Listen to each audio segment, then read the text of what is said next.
you have it, all you transistor radio bugs. How'd that one grab you? That...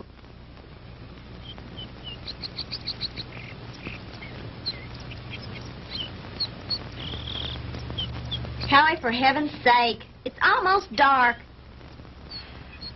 If you don't hurry up, we're going to be late for the game. Margie, have you ever tried to fix a fuel pump to a rock and roll beat? Well, I'm sorry it made you nervous. I just thought it was a good chance to get in some practice. It's okay. Forget it. Nothing I can do anyway. At least not way out here. Well, I wish you hadn't taken this crazy nowhere shortcut. Boy, this is like Lostville. I know. I goofed.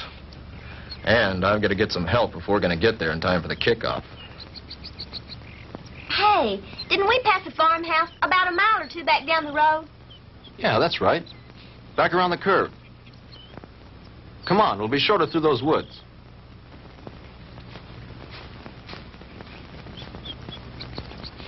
Oh, Howie, look. I don't think we ought to go on that property. Look, you want to get to the game, don't you? Of course I do. Then come on.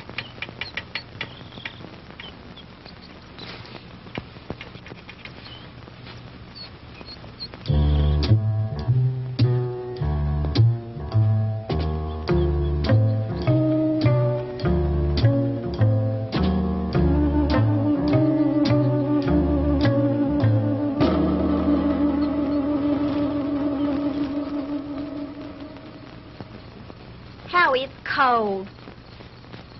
It's so dark. We should have brought the flashlight. Ah, it isn't working. Batteries are down and I forgot to replace them.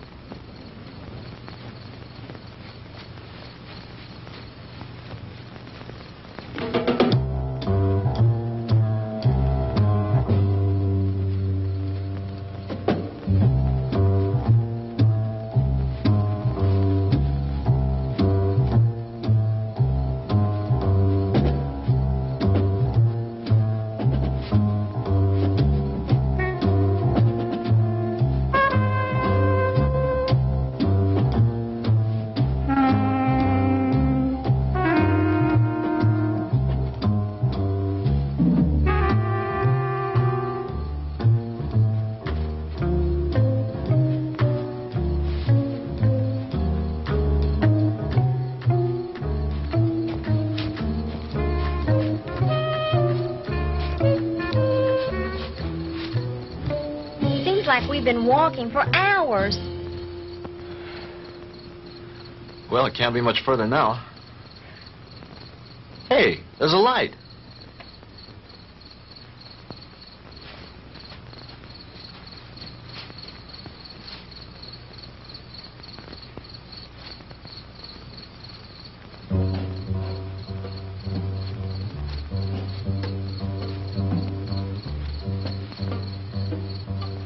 Huh.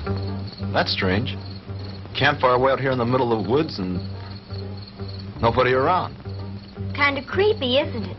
Yeah. Hold it right there, both of them. Hey, Dad, what are you made up for? I mean, what's the bid? Hey, now, don't point that thing at us. It could go off. Come on now, who are you guys? What kind of a joke is this? I mean, out here in the middle of... Joke, boy? You think this is a joke? Howie, I'm frightened. Look at him. It's got to be some kind of a gag. This can't be for real. Howie, what's it all about? I don't know. Honey, do as I tell you. You edge around behind me. Tell me between them and you. Then run like the devil. Howie, not alone? Do as I say. What are you two young'uns doing out here? Quick, don't let them get away! Run, Marjorie! Head for the car! Stop, boy! I'll shoot!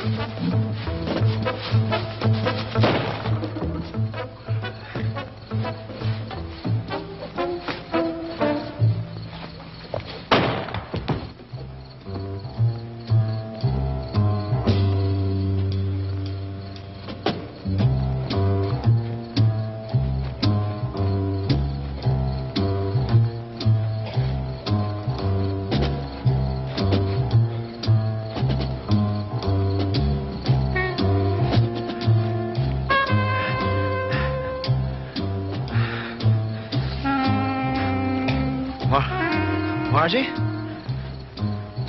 Margie?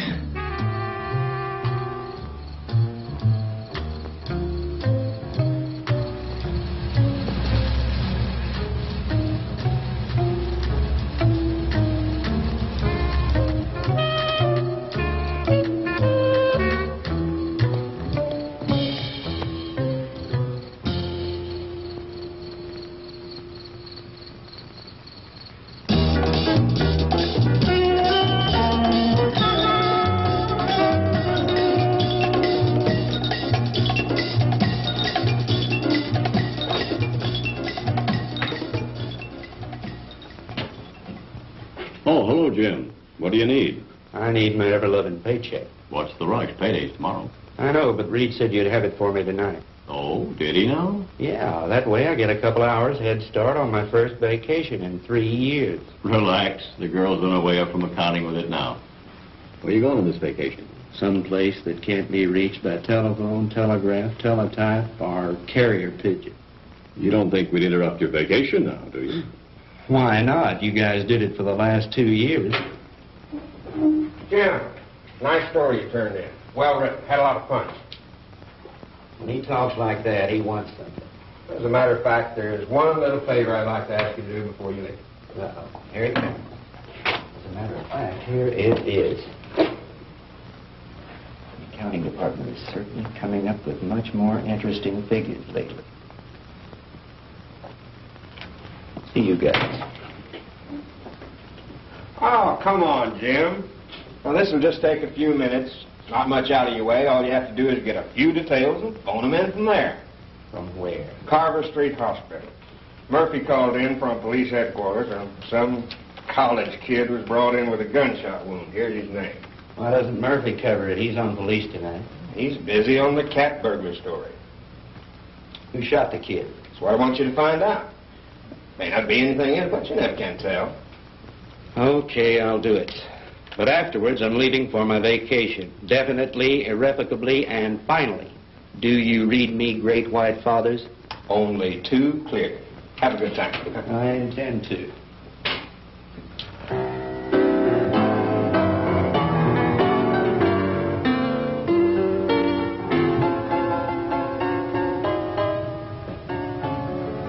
Hello, blonde girl. Why, James Crandall, what brings you here? Now, don't tell me. Let me guess. They sent you down for an egoectomy. Oh, what? An egoectomy. They're going to cut out that big, fat ego of... Oh, that's funny. Funny. I want some information. Like what? Like, you got a boy here. Howard Ellison, college kid. In some kind of shooting scrape. That's the kid they brought in this evening. But I don't think he's having visitors. Well, could I speak to his M.D.? Mm-hmm. That would be Dr. Wilson Blake. Ah, yes. Blake of the Rusty Scalpel. Oh, you know him? I should. He broke into me once and stole an appendix. Oh, funny. That's funny. He's in his office. I know where he is. Dig you later, English. Yes, that's all right with me, Dr. Thornton. 10:30 will be fine. Yes, I think the whole administrative staff should be there. Fine. See you in the morning, Doctor. Goodbye. Come in. Jim Crandall. Hello, Will. How are you? Hey, number one, how about yourself? No complaints? Can you spare a few minutes? Sure I can. Are you on duty? No, not really. I'm officially on vacation.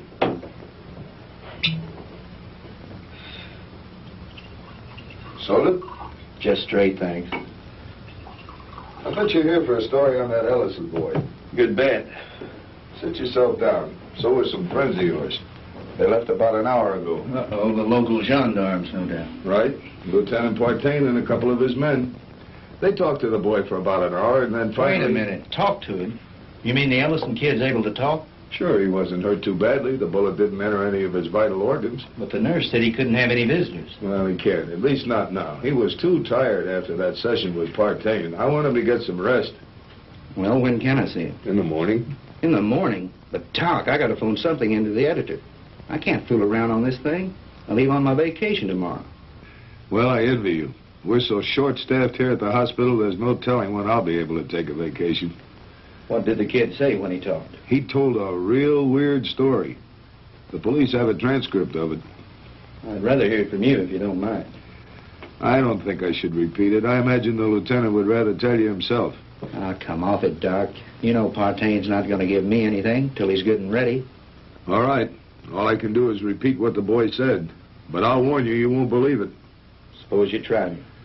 Well, this Ellison kid is a student at the university, a cheerleader, an honor student, an all-around popular kid. Early this afternoon, he and this co-ed... Co-ed? You mean there was a girl with him? Yes, one of the majorettes from the band, a girl named Margaret DeMar. DeMar? Couldn't be related to Sandy DeMar, the nightclub thrush. As a matter of fact, yes, her sister.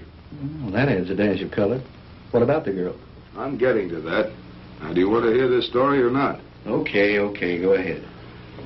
Well, early this afternoon, they left the university on their way downstate to that night game against Southern Tech. They had permission to drive down instead of going on the bus with the other students. They were running short of time, so they took a shortcut on one of those farm roads. Ellison's car started acting up and finally quit on them. They had to have help, so they started walking, trying to make it to a farmhouse. I said, hold it right there. Hey, Dad, what are you made up for? What are you two young'uns doing out here? Quick, don't let him get away! Run, Marjorie! Head for the car! Stop, boy! I'll shoot! He started running, and that's when he got shot. He got up and he kept on running. He made it back to the car. He looked around for the girl, and she wasn't there. After that, he blacked out. A passing motorist picked him up and brought him in, and that's the story the way he told it. You sure weren't kidding when you called it weird. I've heard some screwy ones in my time, but this one takes the prize. Yeah, that was exactly my reaction, at first. What do you mean, at first? Well, sometimes I'm forced to alter my opinion by certain evidence. I don't know if you're aware of it, Jim, but my hobby is American military history. I collect historical military objects like some men collect stamps. Like this item that was brought in by a patient a couple of months ago. You know what that is? Well, it looks like some kind of rifle slug. Mm-hmm. I have a cigar box full of those at home. My brother and I used to find those in the woods and dig them out of trees when we were kids, back in Georgia 30 years ago. It was one just like the one you're holding now that I took out of young Ellison's body and gave to the police this evening. And if you ask me, they're going to have to dig a long way back in their ballistics file to find anything that matches that. Yeah? Yeah. You see, that's a mini-ball. The kind of a bullet they used during the Civil War.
Now, ladies and gentlemen, it is my privilege to present our heavenly little headliner and collector of 2 gold records, the girl with the orchid voice, Miss Sandra DeMar.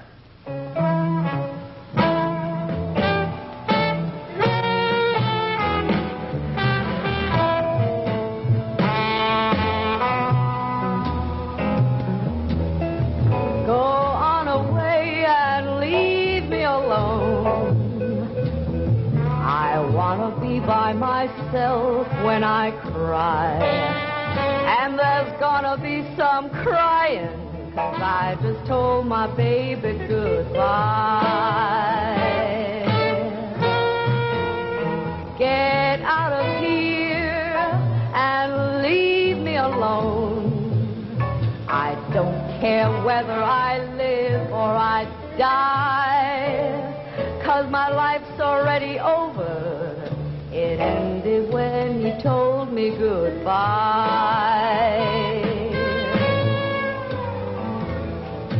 Why is it everything happens to me and my dreams all explode in my face? He was my own for a while, but he's gone, and I know no one can ever take his place. So go away and leave me alone. I've got a right to my own private cry. Coming down with the sorrows, 'cause I just told my baby goodbye.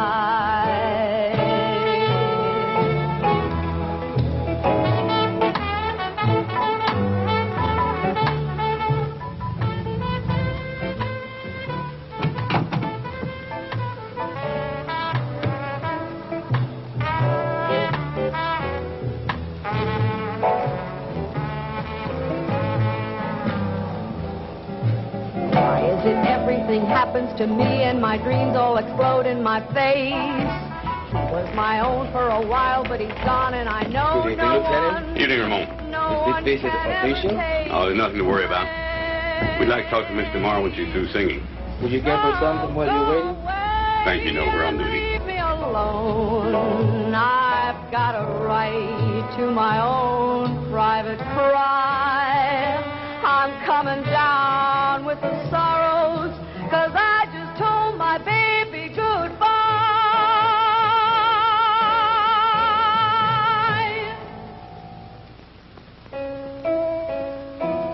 'Cause I just told my baby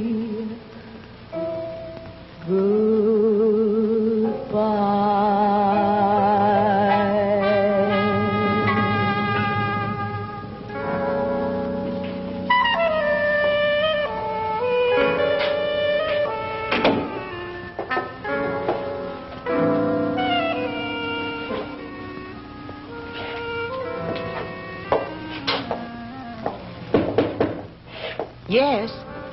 Sandy, are you decent? Yes. 2 gentlemen from the police department want to talk to you. Police? Yes, Miss DeMar. I'm Lieutenant Partain, and this is Detective Lasky. We're just making a routine investigation. Have you heard from your sister this evening? Margie? Why, no. Why do you ask? Well, we just thought she might have called you. You see, we have reason to believe she may be missing. Missing? I don't understand. She's at a football game in Stephenville with Howard Ellison. I'm afraid not, Miss DeMar. Maybe you'd better sit down and let me tell you all that we know about it so far.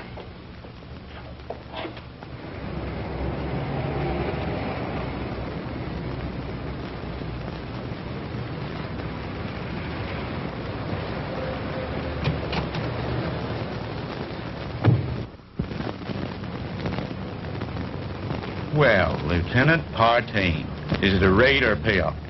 Lasky, we got the Walter Winchell of the Boondocks again. You been talking to the DeMar girl? So you know about it already? Yeah, but not enough. Can you fill me in? At this point, you probably know just about as much about it as we do. Why don't you stop by the office in the morning when we have more time to work on it? Oh, come on, Fred. Can't you give me something tonight? I start my vacation tomorrow. Good fishing.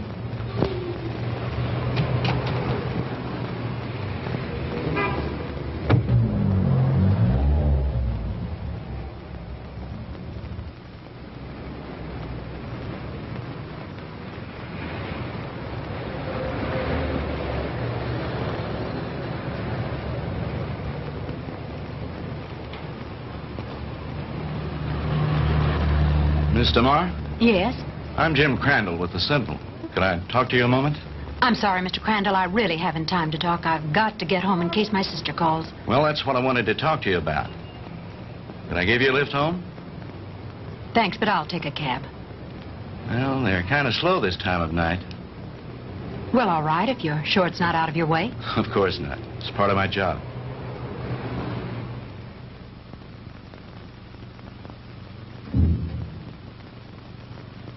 What's the matter? Mr. Crandall, I'm too upset to go home. You know my sister's missing. Yes, You know where it happened. just about. Would you drive me there? It's nearly 1 o'clock in the morning. Besides, what if she calls you? If she were going to call me, I'm sure she would have done so by now. It's nearly a 45-minute drive up there. Howie was picked up on a farm road just this side of Stephenville. It's too much trouble. You can drop me at my apartment, and I'll take my car. You're pretty determined to go, aren't If you? my sister's in trouble, I've got to be near her. Hop in. I need to go up there myself.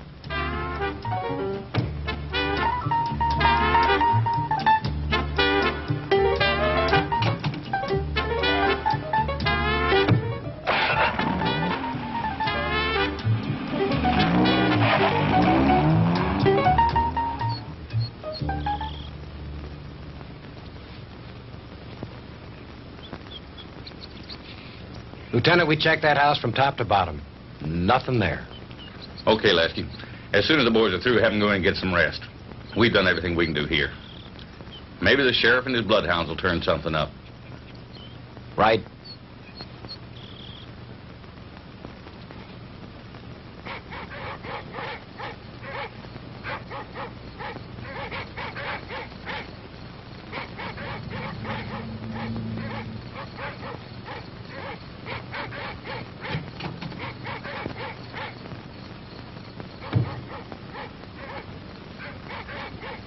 Lieutenant Partain around. He's up in the woods someplace. Evening, ma'am. Has there been any news of my sister? You're Sandra DeMar? Here comes Partain now.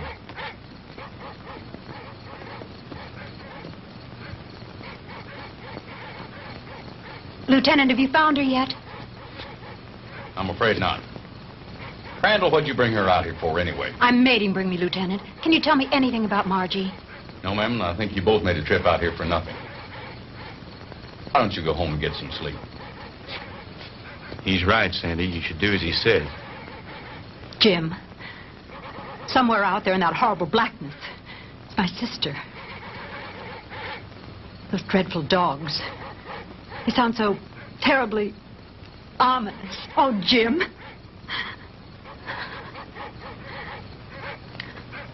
Come on. We'd better get back.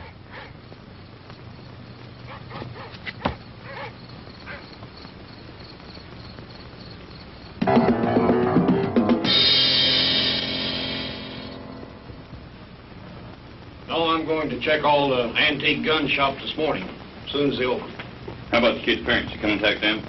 Lieutenant, Ellisons live in Denver. I tried all night to call them, but they weren't home.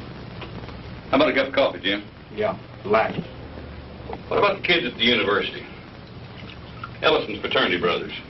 I talked to everyone in the dorm. They like him. What do his professors say about him? Bright, popular boy, good scholastic records, level-headed, down-to-earth. Not the kind to make up wild stories.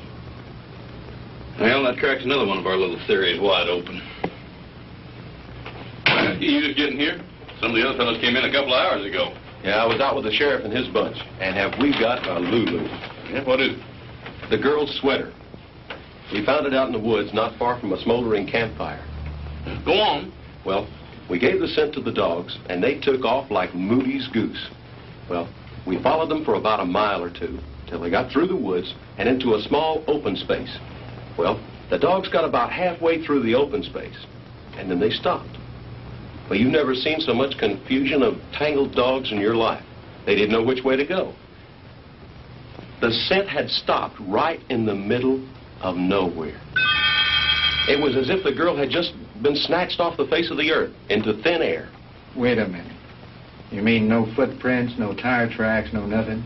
Well, nothing but this. Well, so you found part of a costume. Costume? This is the real article. I checked it out. What do you mean, checked it out? Look at the label on the inside. McCord Brothers. McCord? Outfitted to the military.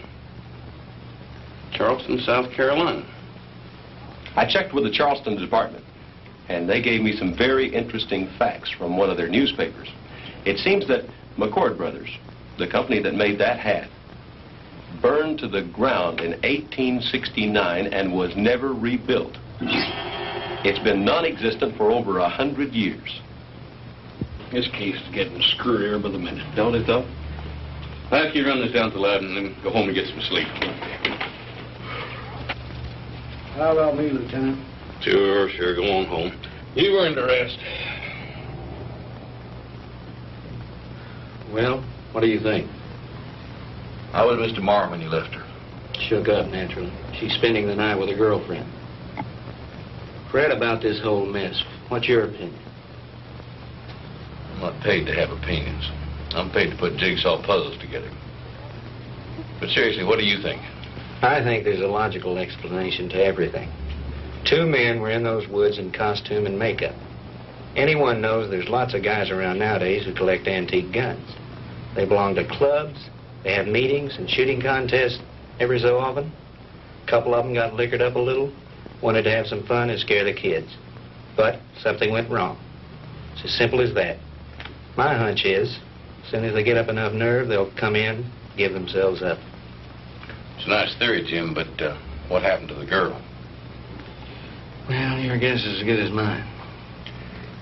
Jim, you know, this whole thing is, well, it's spooky.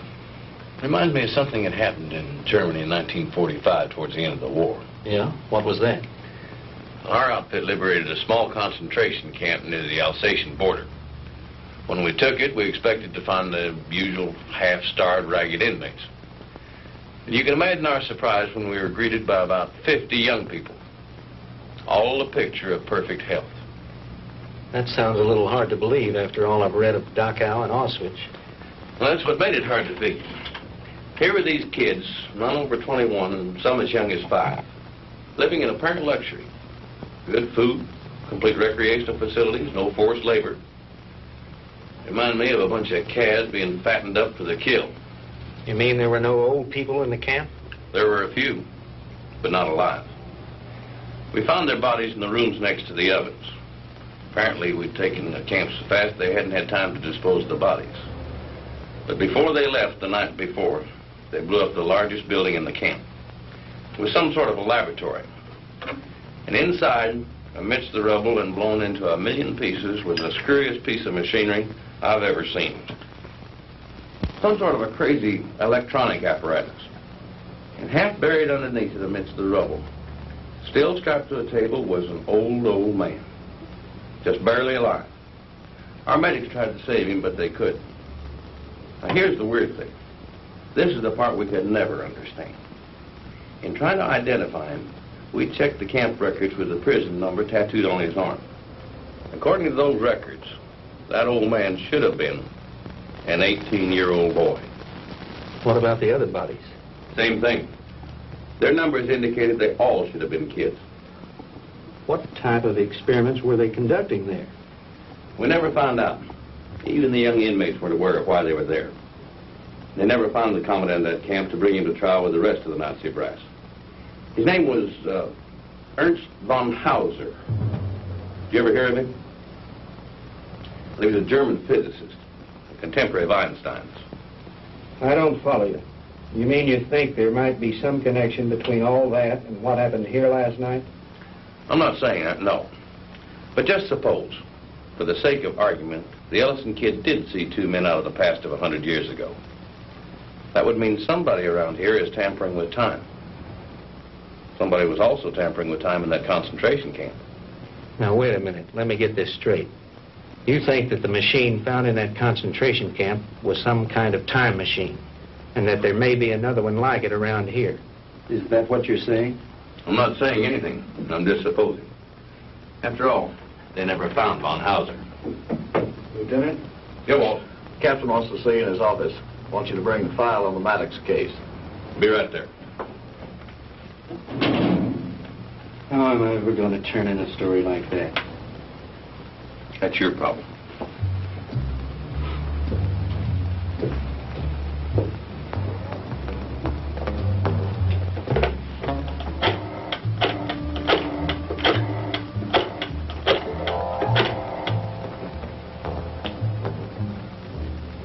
Hello? Give me the city desk.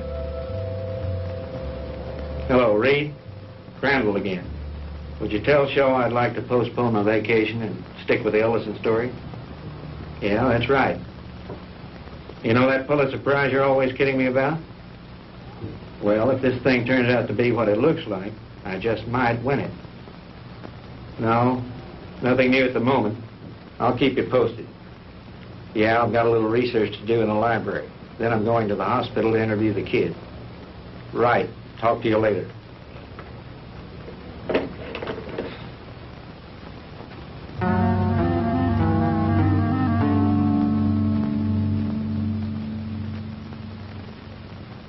All right, Howie, you can go on with your story. That's about it, Mr. Crandall. I remember reaching the highway, and Margie wasn't there. And then I blacked out, and the next thing I knew, I was here at the hospital. And you really don't think, Howie, that those guys were just a couple of kooks in Civil War costumes? Mr. Crandall, I don't know how to explain it, but I got the distinct feeling that these guys were for real. I mean, like something straight out of Gone with the Wind. Howie, what's your idea of what happened to Margie? Do you think these two guys grabbed her? I don't know, Mr. Crandall. I don't know. That's what's bugging me out of my skull. Nurse, is Mr. Ellison awake? Yes, he is. He has another visitor, but you can go on in. Thank you.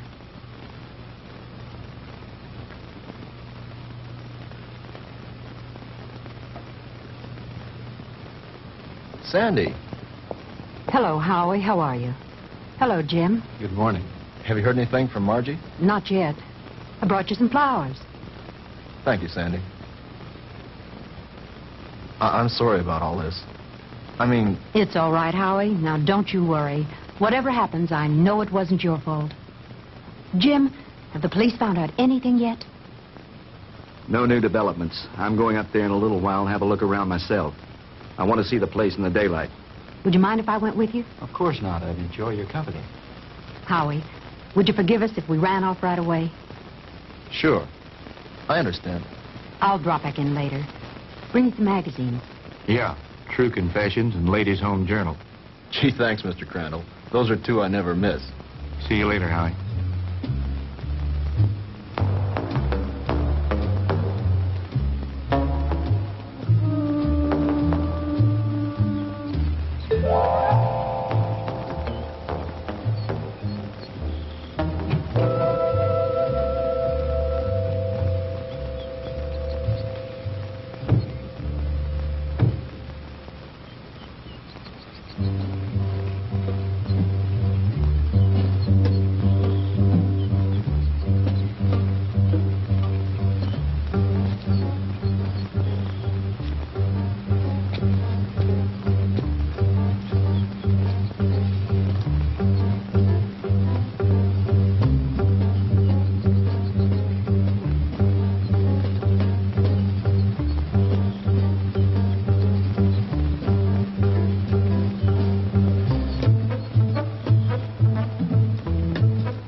Looks like the typical haunted house, doesn't it, Jim? Yeah. The meadow where they found the cap and where Margie's trail ended is supposed to be nearby. Do you think this old place has anything to do with her disappearance, Jim? I don't think so. They searched it and didn't find anything. Her sweater was found somewhere in those woods. I think I'll have a look around.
Get out of here.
What happened?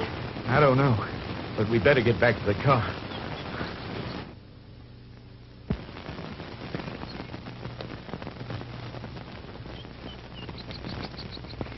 Jim! Oh, the car! It's gone!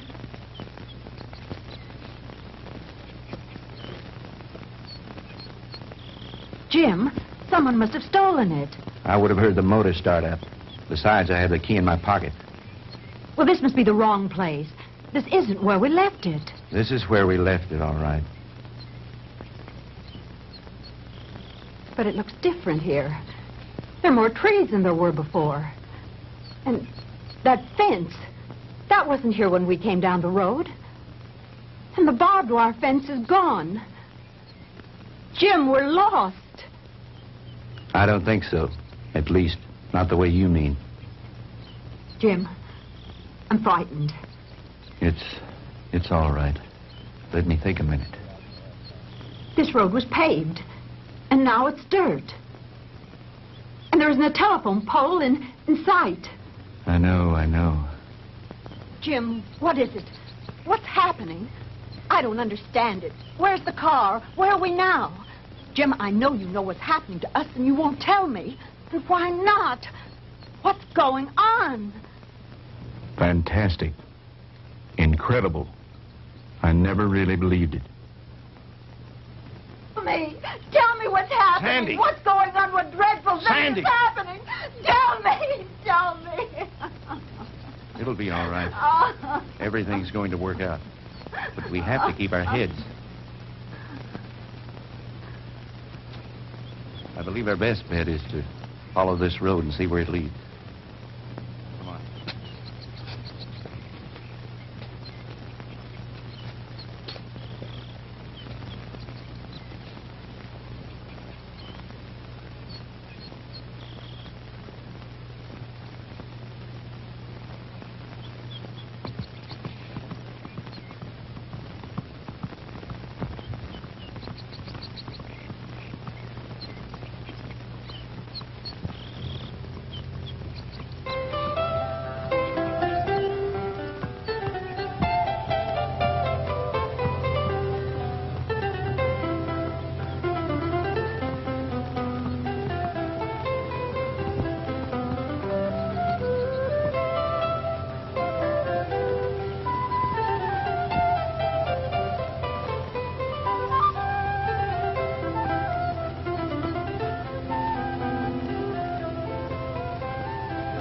Jim, his clothing. I know. Ours are just as strange to him, especially your short skirt. Friend, what year is this?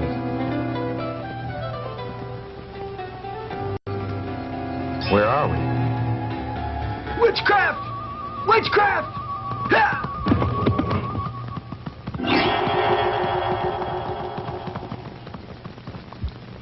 Jim. Honey, I don't know how to explain it, but somehow we've been set back in time. But Jim, that's impossible. Impossible. I know it's supposed to be impossible, but it seems to have happened. Well, let's not try to figure it out now. We've got to get somewhere to find some help. Some way.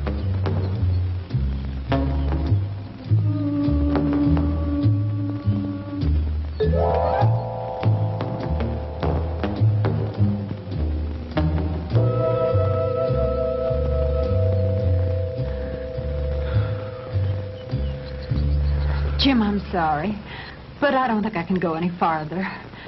I simply have to rest. All right. We'll stop for a while.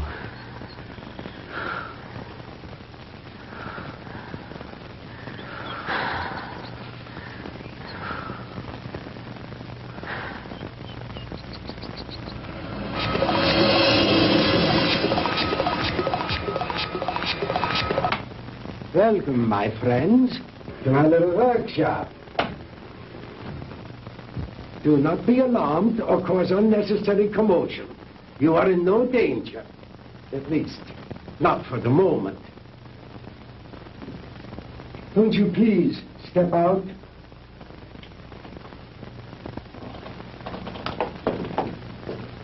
I am Dr. Ernst von Hauser. These are two of my assistants, Manfred and Wolf.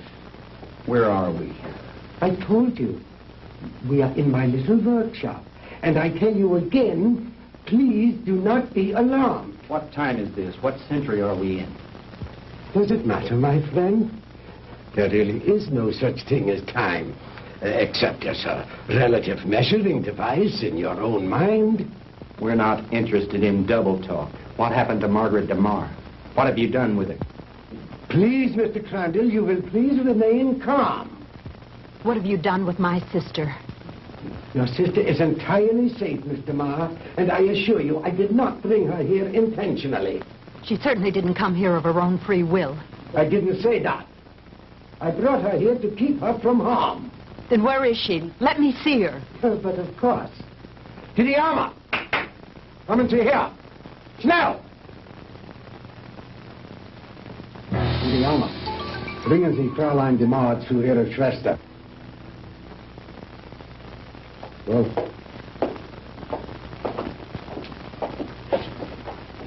no need for alarm, Mr. Crandall. She'll be all right. She'll be able to freshen up. We will even furnish her a change of clothing.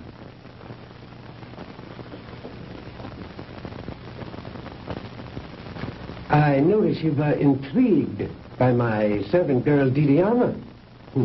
And well you might be.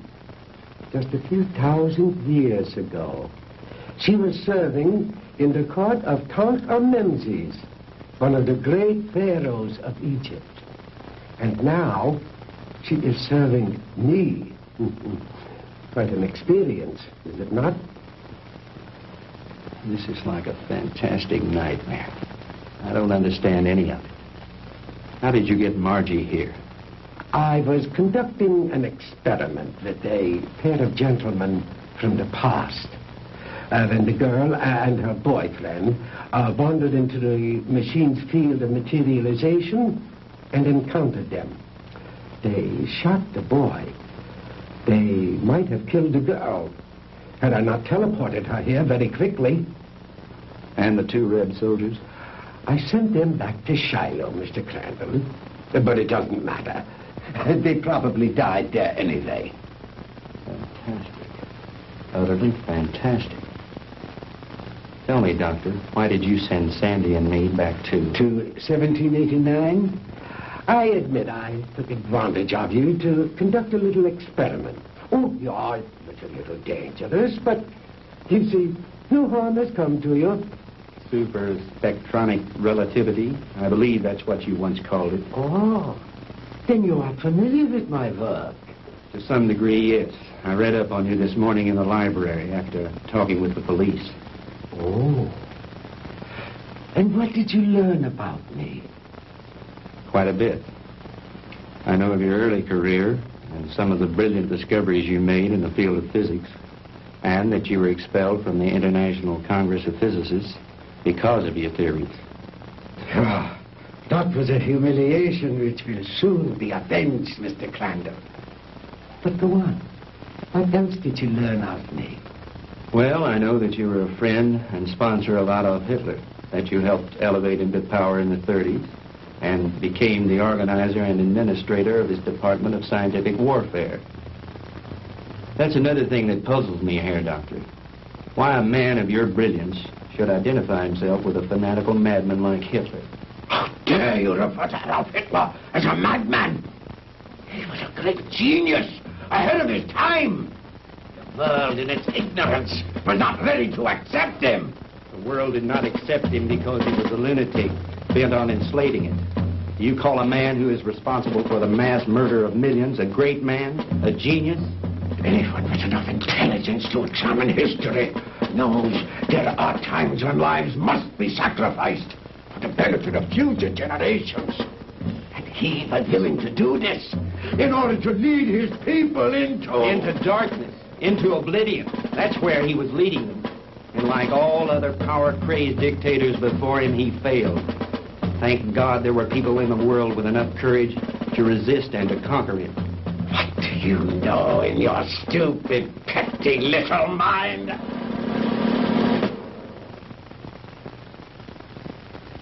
You will forgive me, Mr. Crandall, for my outburst of temper. You are, of course, entitled to your own opinion, for whatever small purpose it may serve you. Let me enlighten you, Mr. Crandall, on a few things of which you and the rest of the world are unaware. Blame for the loss of the war cannot be laid to Hitler or his doctrines. It was I who failed him. Me and the General Staff. He called for weapons, super weapons, to turn the tide of war in those last few days. Because of my inability to deliver those machines soon enough, we were defeated. It might interest you to know that during those last few months of the war, we had almost perfected weapons so far in advance of anything that had gone before them as to make modern warfare in all its forms completely obsolete. Oh, if we had only had time for further experiments. I know of some of your experiments, like the ones carried out in a certain concentration camp. Oh, then you know about the agent machine. Yeah, they had almost perfected that one when the war ended. Oh, but that machine was one of the more primitive devices. Like The jets and the rockets that we used so briefly. We were in the final stages, Mr. Crandall, of perfecting weapons that were truly astounding and against which you would have had no defense. A cannon that killed with sound waves, yet was completely silent. A giant generator gun that could electrocute whole armies in the field. Oh, and more, many more. We'd have only had a few more months to perfect those weapons. We could have plucked victory from the jaws of defeat. The Third Reich would have endured, not for 1,000 years as the Fuhrer dreamed, but forever. But the fact is that you failed, Herr Doctor. Failed and lost.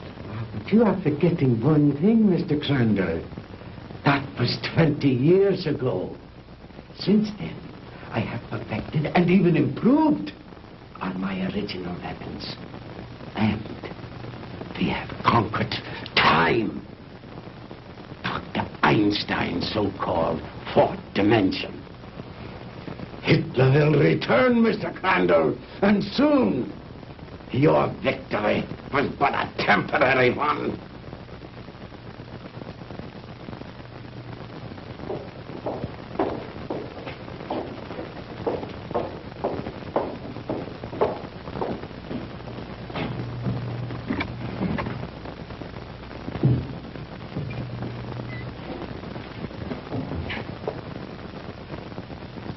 Margie, baby, Sandy. Honey, are you all right? Did they hurt you? Oh, Sandy, I didn't think I'd ever see you again. Oh, I'm all right.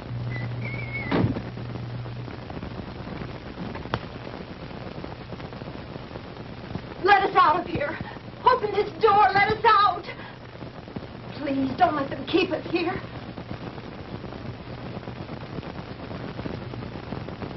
I have my own underground atomic power supply. Here are the master controls, and here are the selectors. With this dial, I can control the century I wish to deal with. These other dials, of course, are for the selection of the year, the month, the day, even the hours and minutes, and even seconds. These are the acceleration switches with which I can control the velocity or speed of the passage of certain relative segments of time, just as you would increase or decrease the speed of an automobile. Is that too difficult for you to grasp, Mr. Crandall?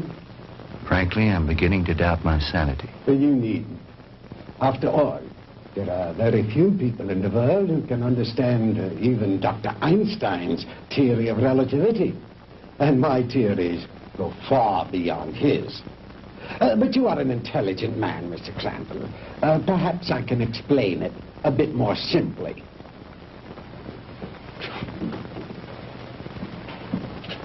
We will let this line represent the world. With a line here to represent the equator, and a mark here and a mark here for the north and south poles. If an aircraft starts here, this side of the equator, and starts going up and up and up, it is going north, toward the North Pole. But the instant it passes over the pole, it is no longer going north. It is going south. And yet, it has not turned or changed its direction in any way. Now, that is the simplest way I know of to make you understand how my theory of superspectronic relativity was first developed. It has long been established that time and space do not exist except in relation to each other. Therefore, they are inseparable, indivisible, a space-time continuum. The faster we travel in space, the faster we travel in time. Now, let me use this short vertical line to represent an instant of time, on this horizontal arrow to represent velocity or speed. Now then, scientists have long held that light is the top limiting velocity in the universe. In other words, there is nothing in the world faster than light. And yet it is known that beta particles ejected from the nuclei of radioactive substances can attain velocities up to 99% that of light. Now, I have always based my theories on the premise that there is no limit to space. The universe is limitless. Well, if there is no limit to space, then there is no limit to time, and no limit to velocity. Therefore, I thought there must be something in the universe that was faster than light. The years of frustration and failure before I finally had to submit to the one irrevocable fact: there is nothing in the universe faster than light. But I discovered a new ray in the spectrum with a wavelength infinitely shorter even than that of the cosmic ray. This ray I called the minus ray. I'm afraid you lost me, Doctor.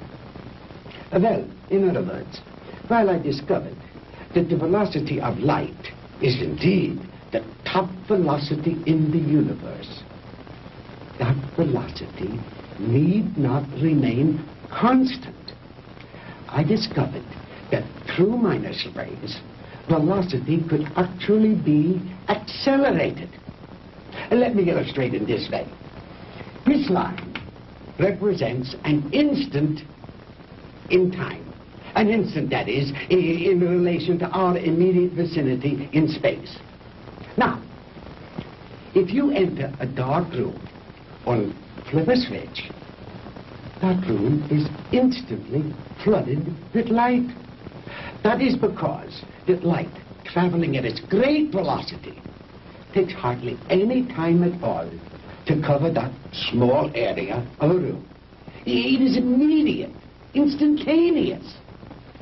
Now, if that light had traveled any faster, it would have come on before you flipped the switch. Are you beginning to understand? I think so. Fine. Now then, just as I illustrated a moment ago, with the airplane flying up over the world, heading north until it passed over the North Pole, then its direction became south. The same thing is true, in a sense, of time. If the velocity of ordinary light, represented by this arrow, should be accelerated, then it will pass beyond the instant, represented by this vertical line, and no longer be moving in the direction of the future, but it will be moving in the direction of the past. It will no longer be going forward in time, but backward. The greater the velocity, or I should say, the greater the acceleration, the further back in time it will travel. In other words, if a guy left New York for Los Angeles and traveled fast enough, he'd get there before he started. You joke, Mr. Crandall, but crudely expressed, that is exactly what would happen. Why are you telling me all this? To impress upon you the superior scientific knowledge that we possess, my friend, and to illustrate why we would have won the war if we had only had a few more months. We were the slaves of time then. Time was our master.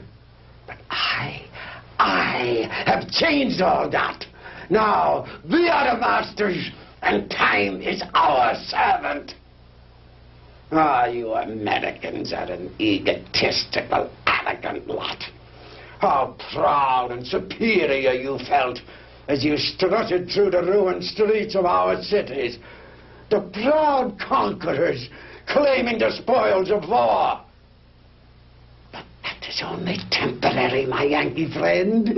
Soon Hitler will return. We will rewrite history. And the Third Reich will endure. Not for 1,000 years or 100,000 years, but forever. Immortality. The age-old dream of man is ours.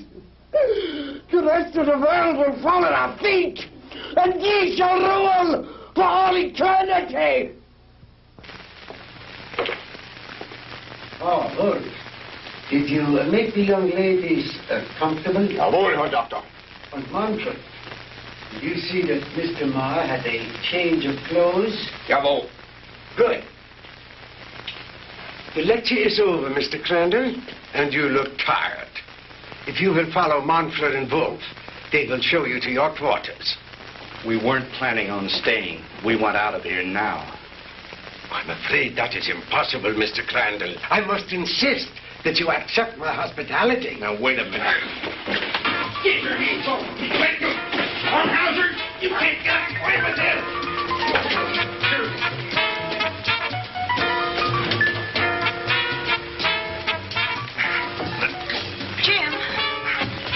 Jim! Sandy, are you all right? Oh, yes, we're all right, but why are they locking us up? What are they going to do with us? Nothing if I have anything to do with it. Oh, don't hurt him! Oh, don't hurt him! Oh.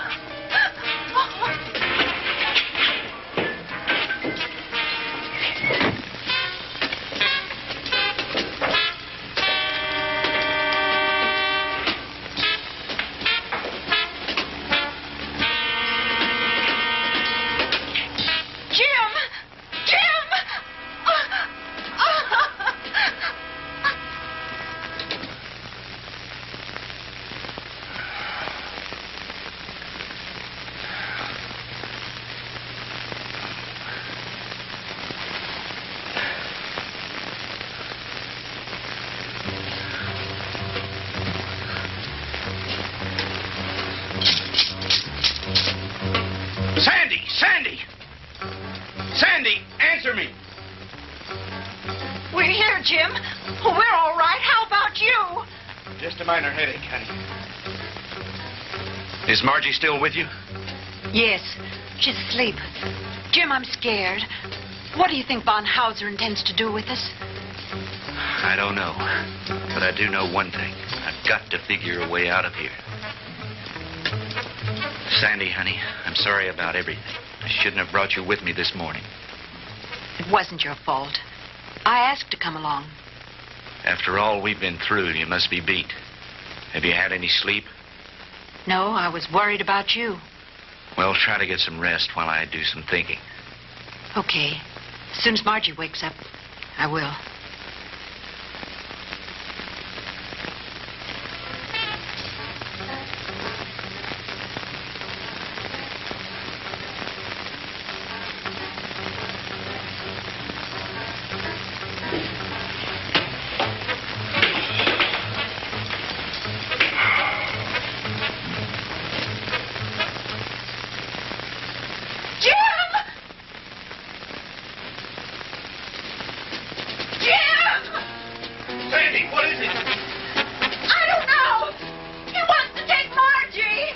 Kommen Sie her, Fräulein.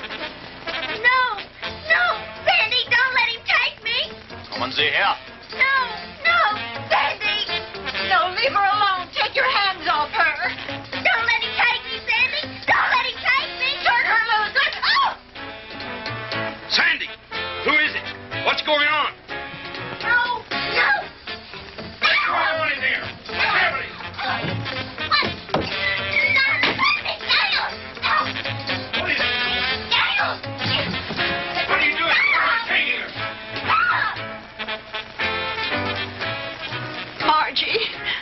Margie.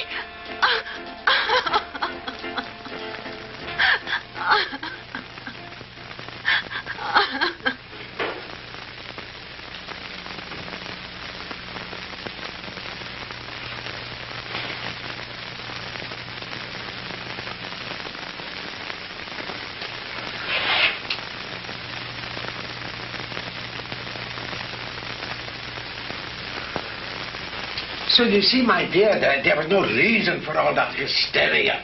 You've really nothing to fear. While I have never before tried sending anyone into the future, there is no reason to believe that the experiment will not be successful. And if something should go wrong, it will happen so quickly, you'll never feel a thing.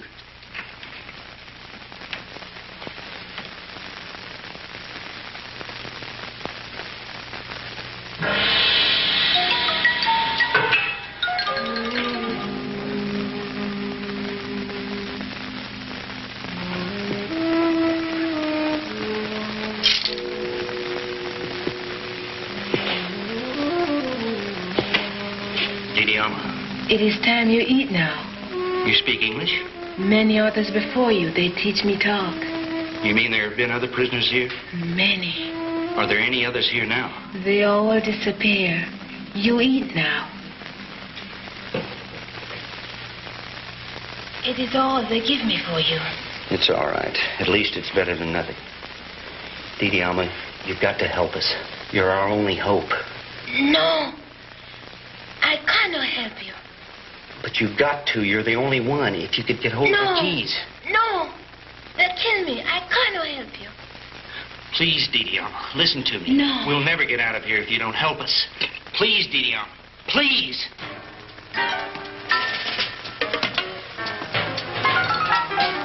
I bring you food. You eat. Thank you. Sandy, see if you can persuade her to help us. It may be our only hope. Someone come. I must go now. Was ist los, Herr?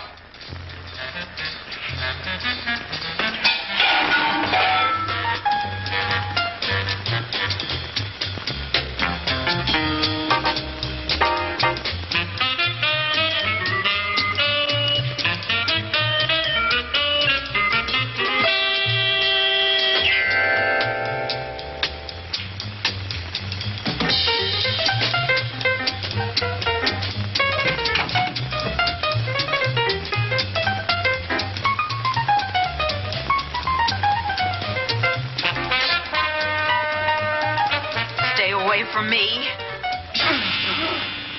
Oh!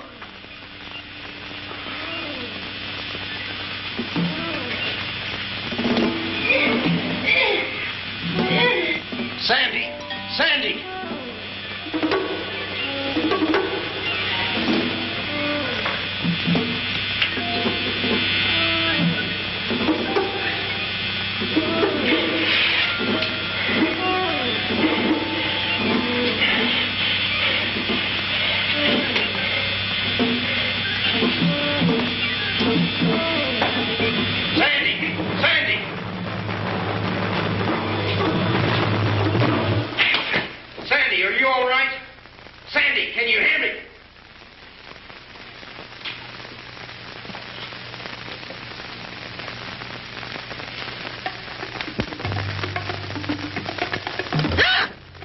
Sandy, honey.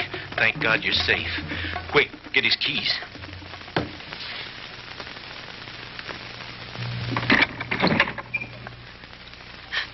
Oh, Jim, it was awful. He strangled her. It's all right, honey.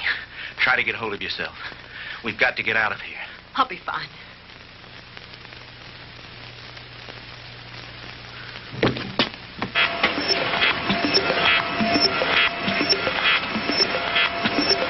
I told you, Mr. Maud, the struggle is useless.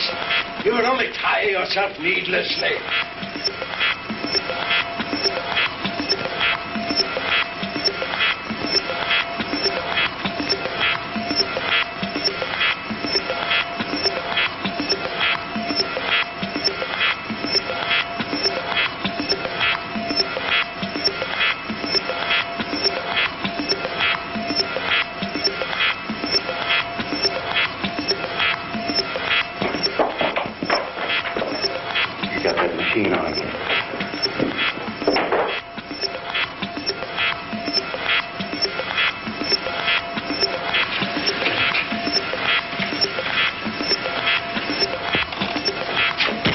Switch it off, Doctor.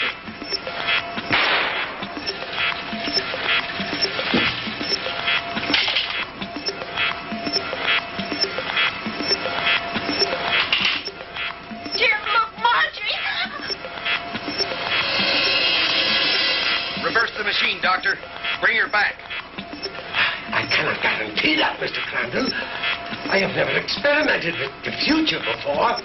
You insane, sadistic. If you don't bring that girl back, I'll empty this gun into that warped brain of yours.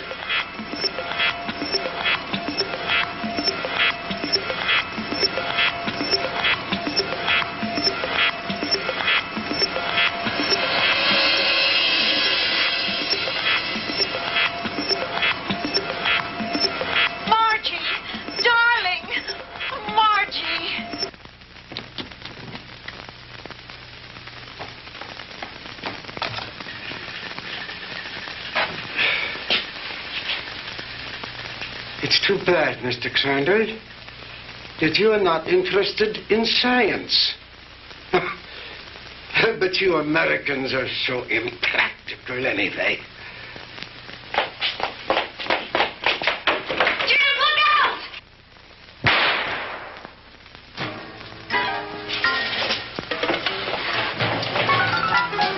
Just don't you try anything, Von Hauser. Don't try anything. That should cut down on your time travel, my good doctor.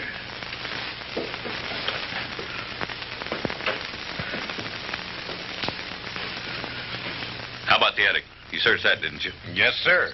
That's where we found the Nazi soldiers and the radar equipment. Then this house has some connection. Crandall's car was found not too far from here. Von Hauser's headquarters must be around here somewhere.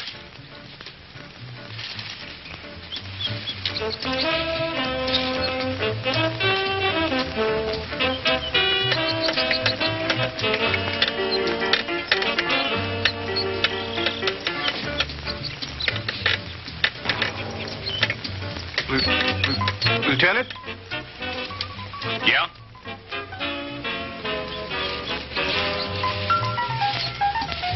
What is it, Finley?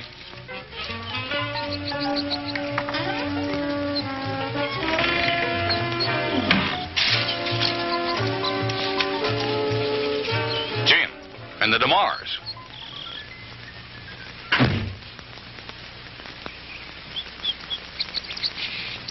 Where in the devil did you three come from? Von Hauser's country place, Fred. We spent a very interesting night there. Where is Von Hauser? Down there in his laboratory. Listen. What's that sound? That's the machine. You'd better stop it before he gets away. Lasky, you come with me. Finley, you stay here with them. What machine? The time machine.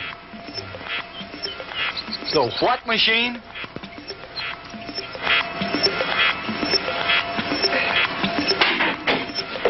All right, Professor, hold it right there. Get away from that machine.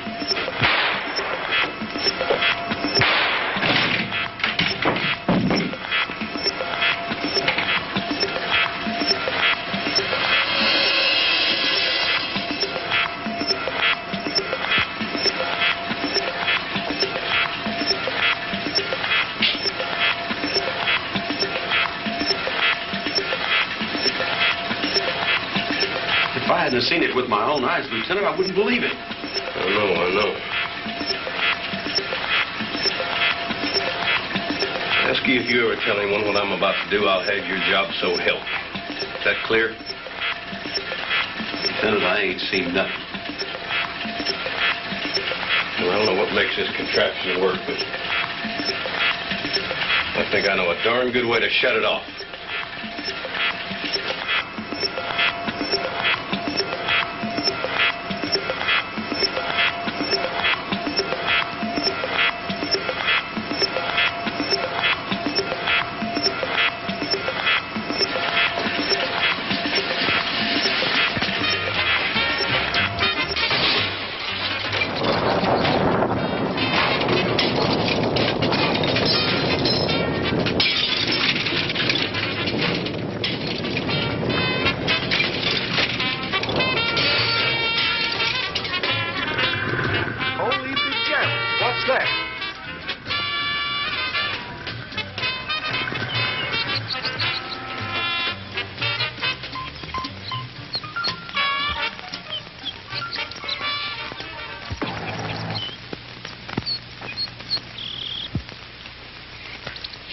What happened down there, Fred? Forget it. Finley, call Miller at headquarters. Have him send some of the boys out. Are you two all right? Everything's fine. Thank you, Lieutenant. Why don't you take the two ladies home? Come on, Lasky.